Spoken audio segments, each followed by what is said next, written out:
ऐसा ही हार बनवा देंगे आपके लिए। तो क्या आप समुंदर पार जाएंगे वो मोती लाने? सिंघल के मोती थे, अब ना कभी वैसे मोती आएंगे ना वैसा हार बनेगा।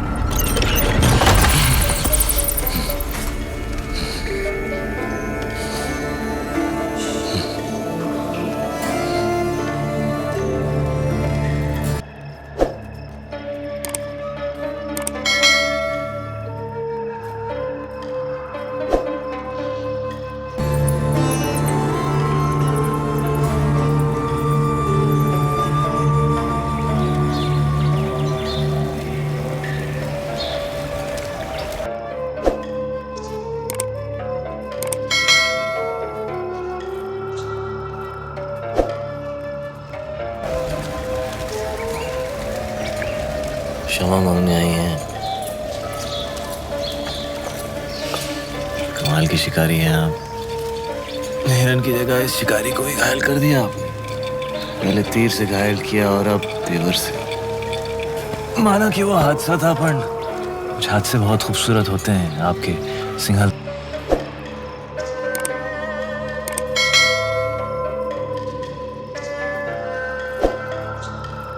की तरह। जहाँ देखो वहाँ आंखें अटक जाती हैं। वैसे हम इतनी देर से बातें कर रहे हैं, पर हम आपके बारे में कुछ नहीं जानते, आप हमारे बारे में कुछ नहीं जानते। मेवाड़ के महारावल रतन सिंह। कैसे जाना आप? हमारे मेहमान जो हैं। अच्छा स्वागत किया आपने अपने मेहमान का। मेवाड़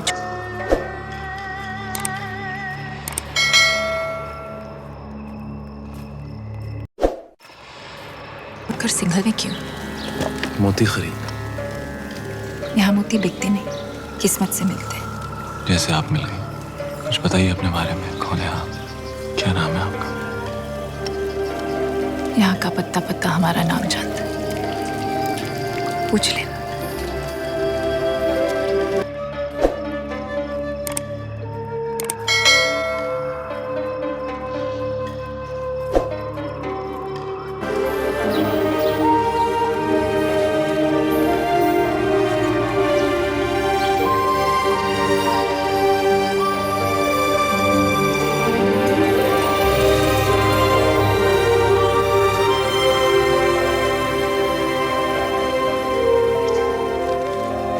सिंगल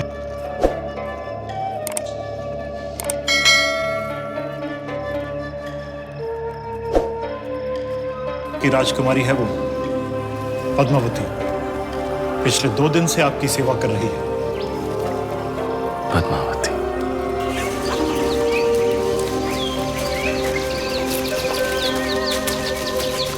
क्षमा मांगते रतन सिंह जी, सिंघल में आपका ठीक से स्वागत तो कर नहीं पाए और आते ही पद्मावती ने आपको घायल कर दिया। बहुत बड़ी भूल हो गई हमारी बेटी से। भूल हमारी थी गंधर्व सिंह जी, पद्मावती की नहीं। शिकार करते हुए हमारी नजर उन पर पड़ी, हम ही दबे पांव उनके पीछे पीछे गए और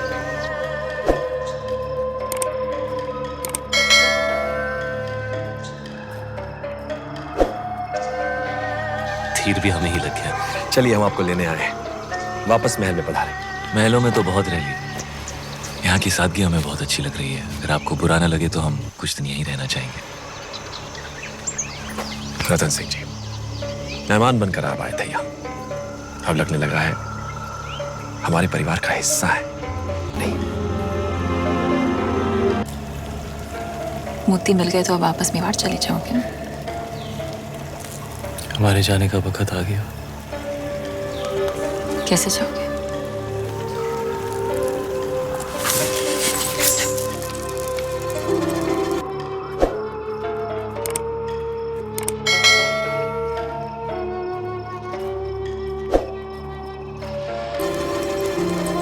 घाव जो नहीं भरा। हमारे साथ मेवाड़ चलेंगी पद्मावती, हमारी पत्नी बनकर।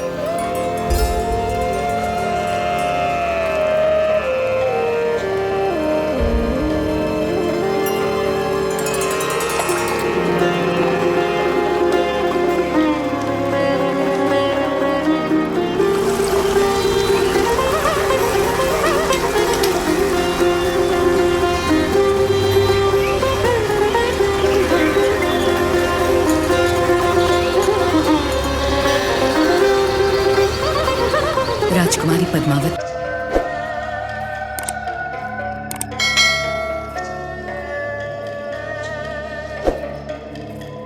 ने अपने पिता राजा गंधर्व सिंह का आशीर्वाद लेकर रावल रतन सिंह से ब्याह किया और दोनों चित्तौड़ की ओर चल पड़े।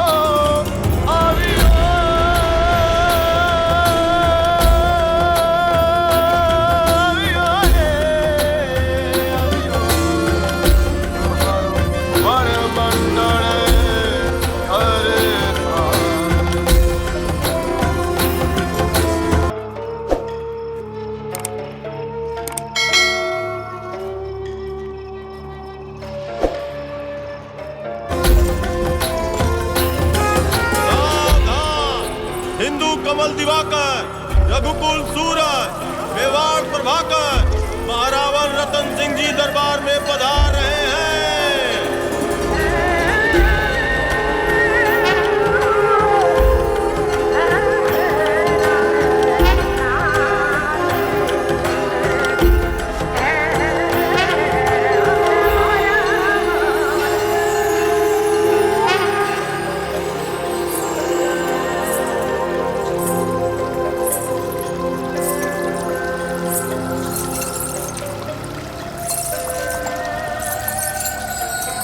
बोलो महारानी पद्मावती की, महाराणा रतन सिंह की, महारानी पद्मावती की।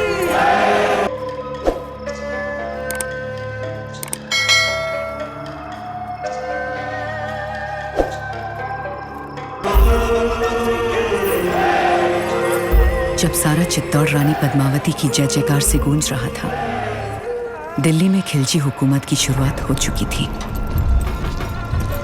सिपहसालार जलालुद्दीन ने सल्तनत से बगावत कर सुल्तान हिंद का ताज अपने सर पहन लिया था। सुल्तान हिंद जलालुद्दीन खिलजी, सुल्तान हिंद जलालुद्दीन खिलजी। लेकिन उस वक्त भी अलाउद्दीन की नजर हिंद के उस नायाब तख्त पर ही थी। ये तख्त और ताज जितने सुनहरे लगते हैं,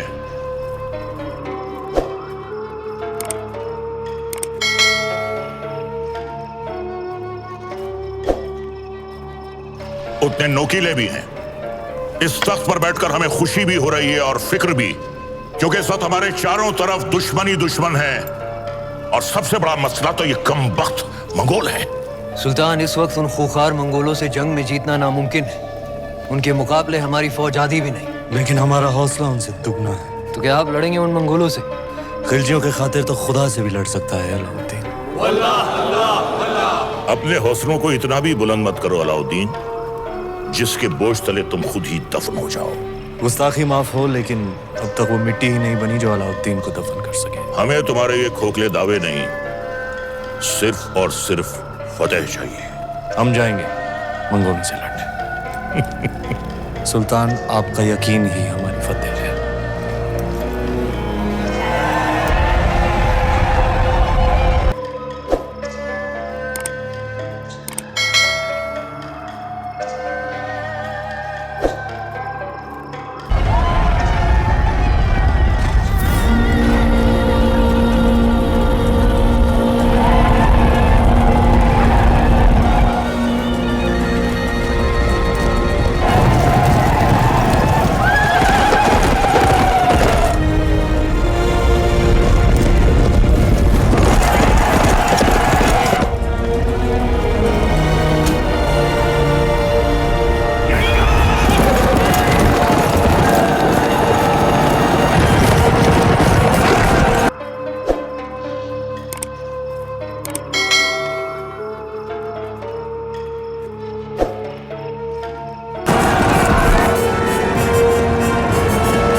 जैसे ताकतवर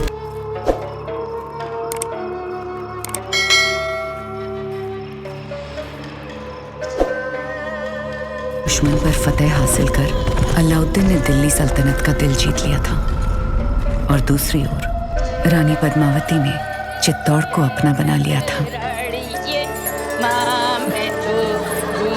सूरज भाईसा संभल के, थारे घूमर दिन गए, कमर में लचक आ जाएगी। अब तो रानी सा करेगी घूमर, कल गौरी पूजा के बाद। छोटी रानी सा घूमर रो रंग चोखो जमना चाहिए। रंग तो जमेगा ही सूरज भाई सा, क्योंकि कल ढोल हम बजाएंगे। अंदाता हुकुम। कुंवर भाई सा फिर बोलो तारो बड़ बोलो बेटो बीच में। ढोल बजाना तो दूर की बात बादल, घूमर बखत रानी वास में हुकुम रे सिवा कोई मत आ भी नहीं सकता। तो छोरा तू अपने ब्याह में जी भर के ढोल बजा लीजिए। रावल साहब पधार रहे हैं। सब मिलके नई दुल्हन को सता रहे हैं।